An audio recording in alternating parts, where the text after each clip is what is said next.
Hello everyone, कैसे हैं आप सब। आई होप डैट कि आप अच्छे होंगे। और दिवाली और छठ पूजा समाप्त हो चुका है और मुझे उम्मीद है कि आप लोगों ने अपना पढ़ाई फिर से रीस्टार्ट कर दिया होगा। और अगर अभी तक आप अपना पढ़ाई रीस्टार्ट नहीं किए हैं तो बहुत ही जल्द स्टार्ट कर दीजिए, क्योंकि नेक्स्ट मंथ CHSL का एग्ज़ाम 12 नवंबर से शुरू होने वाला है।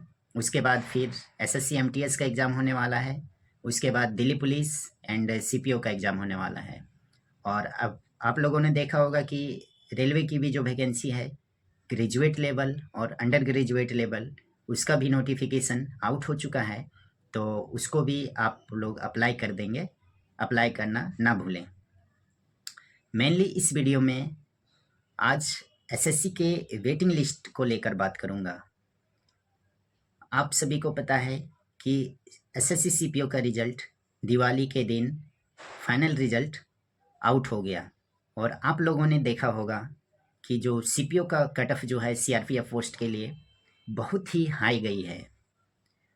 अगर SSC CPO में वेटिंग लिस्ट होता तो आइसिंग ऑन द केक, सोने पे सुहागा होता उन कैंडिडेट के लिए जिनका एज समाप्त हो चुका है, जो इस फाइनल लिस्ट में बहुत ही कम नंबर, हाफ नंबर, 0.75 नंबर, 1 या 1.5 नंबर से फाइनल सिलेक्शन से दूर रह गए। जब तक लोगों के पास जॉब नहीं होता है तब तक लोग सोचते हैं कि मुझे किसी भी प्रकार से CPO में कम से कम लोवेस्ट पोस्ट भी मिल जाए, चाहे वो CRPF हो, BSF हो, ITBP हो या CISF हो। लेकिन जैसे ही एक बार एस्पायरेंट कैंडिडेट एक बार सेलेक्ट हो जाते हैं, जो मोटिवेशन है वो साथ में आसमान पे पहुंच जाता है और लोग अपनी डिजायर पोस्ट की तरफ भागने लगते हैं।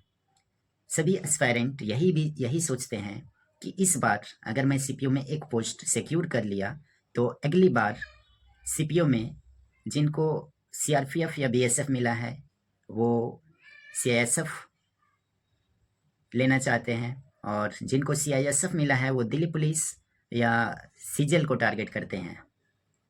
ये जो सर्किल है CRPF, BSF से CISF और CISF से दिल्ली पुलिस या CGL, ये सर्किल चलते रहता है और ना जाने इस चक्की में कितने ऐसे कैंडिडेट पिसते रह जाते हैं जो रियली में फौज में जाना चाहते थे और देश की सेवा करना चाहते थे, लेकिन उम्र ज़्यादा होने के कारण, बहुत मार्जिन नंबर के कारण फेल हो गए हैं। जिनका सिलेक्शन नहीं हो पाए हैं उनका सारा उम्मीद टूट जाता है और उनका जो भी सपना होता है वो धरा का धरा रह जाता है।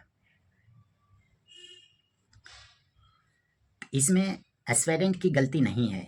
As a aspirant, as a candidate हम भी होते तो हम भी अपने बेटर लाइफ के लिए यही सोचते हैं कि मुझे अच्छे से अच्छे पोस्ट मिल जाए ताकि जो हमारी जर्नी है आगे लाइफ की वो आसान हो जाए। इसमें गलती है SSC की। SSC, आप सभी को पता है कि SSC इतनी बड़ी रिक्रूटमेंट एजेंसी है जो हर साल लगभग 1.5 से 2 करोड़ बच्चों का एग्ज़ाम करवाती है, जिसमें mainly CGL, CPO, CHSL, MTS, GD and other exam आते हैं। लेकिन वेटिंग लिस्ट ना होने के कारण सबसे ज़्यादा जो इफ़ेक्ट पड़ता है कैंडिडेट को, रिग्रेट रहता है, वो फोर्स वाले जॉब में। क्योंकि वेटिंग लिस्ट ना होने के कारण बहुत सारे ऐसे कैंडिडेट हैं जो कि फ़ौज वाली ज़िंदगी, जो फोर्स वाली जो लाइफ है उसको ज्वाइन नहीं करना चाहते हैं, लेकिन उनको जॉब मिलने के बाद वो किसी दूसरे जॉब की तलाश में, सिविल जॉब की तलाश में रहते हैं और फाइनली वो ज्वाइन नहीं कर पाते हैं। और वही पोस्ट जिसमें कैंडिडेट को एक सीट मिल चुकी थी किसी के नाम से, वही जब ज्वाइन नहीं करते हैं तो 2 या 3 सालों के बाद वही वैकेंसी को वैकेंट मान लिया जाता है और जब अगली नोटिफिकेशन आता है उसे ऐड कर दिया जाता है। तो इस प्रकार से गवर्नमेंट ने एग्ज़ाम रिक्रूटमेंट करवाने में जो खर्चा किया वो सारा वेस्ट चला जाता है। इसके लिए SSC को बहुत ही इमीडिएट एक्शन लेना चाहिए, सोचना चाहिए। SSC के पास इतने नोबल माइंड वाले IAS अधिकारी बैठे हुए हैं, वे लोग इस परिस्थिति के बारे में, इस सिचुएशन के बारे में सोचते क्यों नहीं हैं। एज ए एस्पायरेंट हम लोग कुछ नहीं कर सकते हैं, बस आवाज़ ही तो उठा सकते हैं। लेकिन एसएससी को इसके बारे में ज़रूर सोचना चाहिए। जब एसएससी का जो मुद्दा, जो आंदोलन हुआ था, उसमें भी वेटिंग लिस्ट को लेके एक मुद्दा था, लेकिन जो एसएससी का प्रोटेस्ट स्टार्ट हुआ था वो तो आप लोगों ने देखा होगा कि क्या हाल हो गया, और बाकी सब बीच में ही छूट गया। तो इस प्रकार से एसएससी में वेटिंग लिस्ट ना होने के कारण बहुत सारे कैंडिडेट का जो लाइफ है वो बर्बाद हो जाता है इतनी मेहनत करते हुए। तो एसएससी को ज़रूर इसमें इमीडिएट एक्शन लेना चाहिए, और कम से कम सभी विभाग में नहीं, सभी डिपार्टमेंट में नहीं, तो कम से कम जीडी और जो सीपीओ का एग्ज़ाम होता है उसमें एसएससी ज़रूर वेटिंग लिस्ट का इंट्रोड्यूस करें, ताकि जो कैंडिडेट रियल में सर्व करना चाहते हैं, जाना चाहते हैं, देश की सेवा में तत्पर हैं, उनको लाभ मिल सके, फ़ायदा मिल सके। तो thank you for watching this video.